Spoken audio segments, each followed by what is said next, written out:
Mr. President. The Majority Leader. Mr. President, last night, millions of Americans tuned in to one of the most shameful hours we have ever seen on cable television.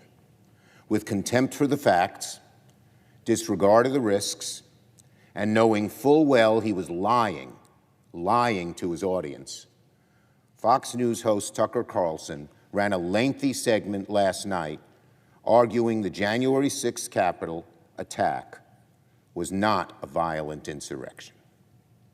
By diving deep into the waters of conspiracy and cherry-picking from thousands of hours of security footage, Mr. Carlson told the bold-faced lie that the Capitol attack, which we all saw with our own eyes, was somehow not an attack at all.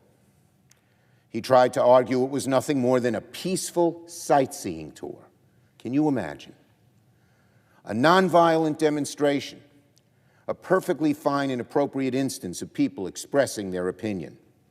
I, so many others who were here in the Capitol, and millions of Americans are just furious with Tucker Carlson and Kevin McCarthy today. Many of my staff were here at the Capitol on January 6th. Their lives were put in danger, as were the lives of many of my colleagues, as well as police, maintenance staff, reporters, countless others. At one point, I was within 30 feet of the rioters. One of them, I was told, shouted out, "Let's get him," before my detail pulled me away and we ran in the other direction.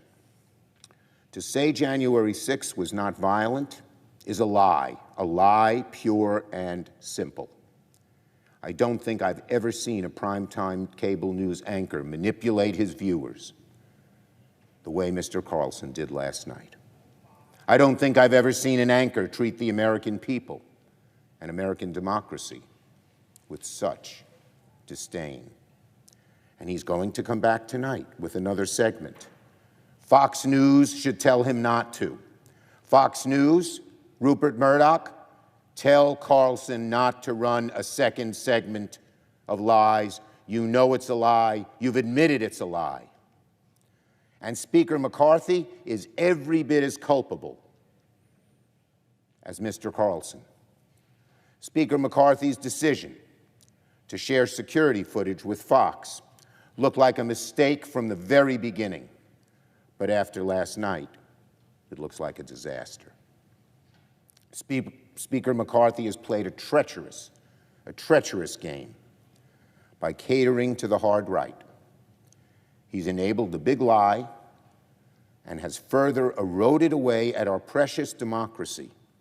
When people don't believe elections are on the level, that's the beginning of the end of this bold experiment in democracy that has gone on for more than 200 years.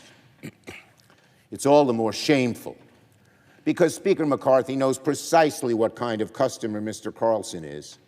He's not surprised by this outcome. What a low point for Speaker McCarthy. What a low point for Fox News. As reporting on the Dominion lawsuit shows, Mr. Carlson had no problem admitting behind the scenes that the big lie is pure garbage.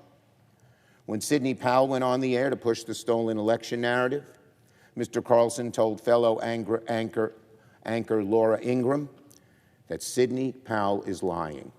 His words by the deposition.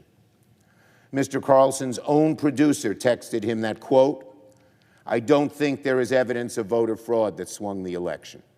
They know full well they've been lying, and they're doing it anyway. We all, Americans of all types and stripes and corners of this country, Democrats, Republicans, independents, need to take a stand and call out Mr. Carlson's conduct for what it is, a dangerous, unforgivable attempt to destabilize our democracy and rewrite the history of the worst attack on our Constitution since the Civil War.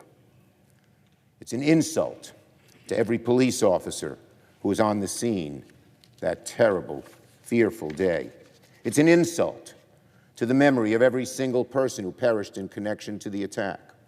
especially to the memory of Brian Sicknick. Nonviolent? Ask the Sicknick family.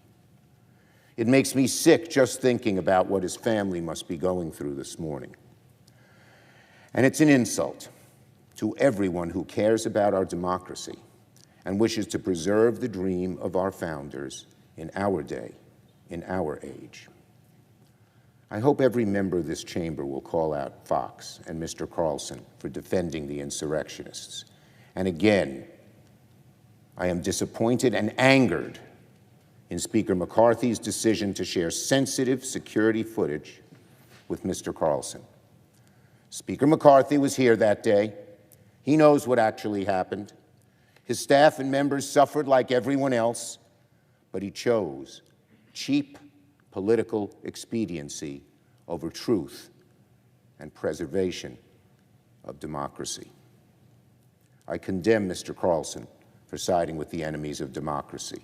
I strongly condemn Speaker McCarthy's actions and fiercely oppose his decision to share this footage with Carlson.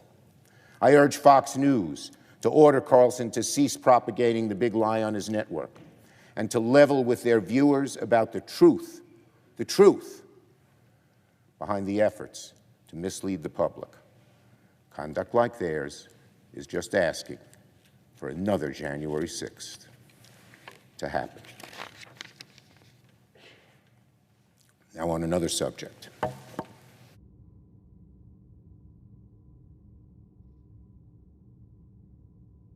As East Palestine continues grappling with the aftermath of last month's derailment, and after a second derailment in Ohio last weekend, Norfolk Southern announced yesterday a new 6-point plan they claim will, quote, immediately enhance the safety of its operations, unquote.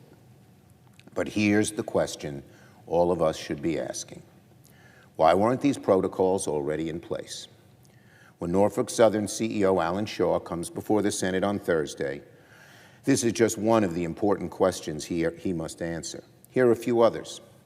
What steps is Norfolk Southern taking to prevent future disasters like the one in East Palestine? Why did Norfolk Southern spend years lobbying against safety regulations intended to prevent accidents like the one last month? How will Norfolk Southern ensure communities along train routes with hazardous materials get the resources they need to respond to articles, the resources and the information they need? And why did Norfolk Southern launch a $10 billion stock buyback program last year when that money could have gone to upgrading safety equipment, hiring more workers, or paying their workers better wages? We need answers to these questions. We need an honest, candid discussion about how we can prevent accidents like this in the future. Part of that discussion must acknowledge a plain truth. Republicans have spent years listening to the rail lobby and opposing safety rules in the name of boosting rail company profits.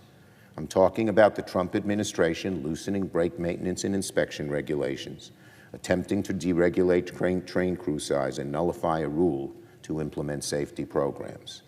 And I'm talking about Republicans in this chamber pushing for, quote, the self-regulation of railroads and leaving safety up to the whims of the free market, to allow the transportation of more hazardous materials without proper oversight, to encourage the automation of track inspection at the expense of safety. All of these create dangers.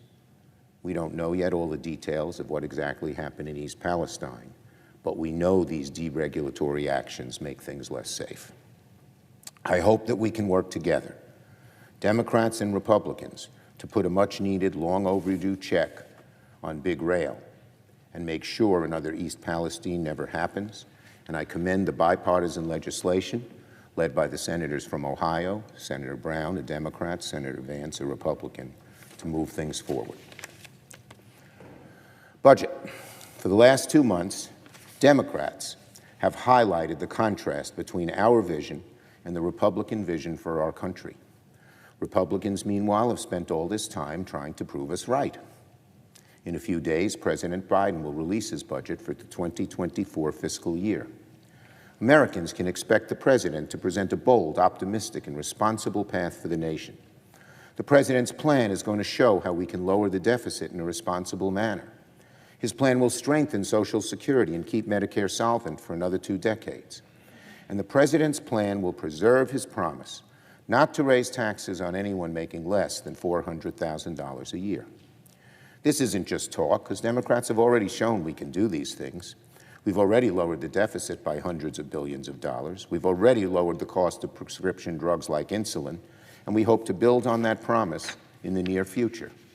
And the president explained this morning in an op-ed in the New York Times that he plans to build on the progress we made last year in the Inflation Reduction Act by making Medicare solvent through the year 2050. Isn't that great news for the American people, even younger people who will need it before 2050? He'll expand the list of drugs Medicare can negotiate. He'll take profits that used to go to Big Pharma and put it towards deficit reduction. Many Americans think it would be just a great idea to take the money that normally goes to Big Pharma and put it towards deficit reduction and towards keeping Medicare solvent longer. This common sense step will help millions of ordinary Americans.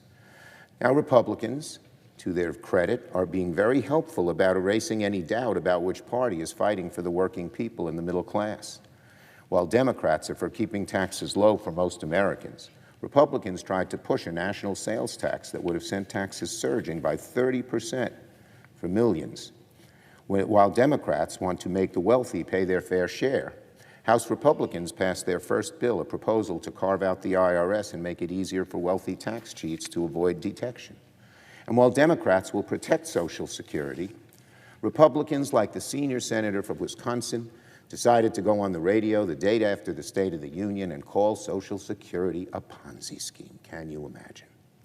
If my Republican colleagues have a problem with what I'm saying, there's an easy solution. Speaker McCarthy needs to stop dodging and show us the Republican plan. It's now March 7th.